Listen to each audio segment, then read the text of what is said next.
Okay, so we start at the pinna, which is the outside part of the ear that's visible on the outside of the head. This collects sound and then directs it to the auditory canal.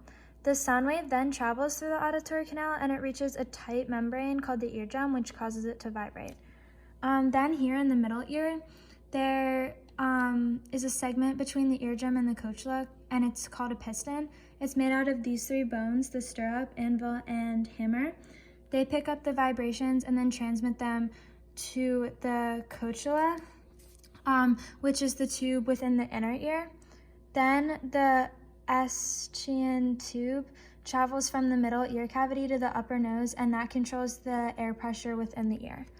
The semicircular canals, which are also in the middle ear, are tubes that are responsible for controlling balance through recognizing movement of the head, and that is here.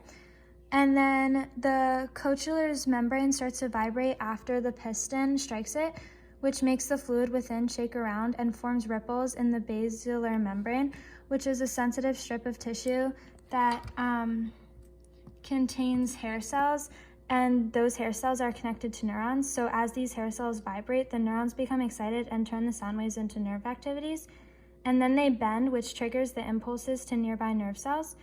The axons of these nerve cells come together and they form the auditory nerve, which is here. And that's responsible for sending messages to the thalamus and eventually to the auditory cortex in the temporal lobe of the brain.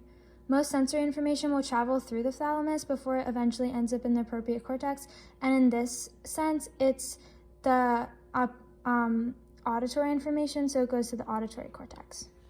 That's how a wave of sound travels.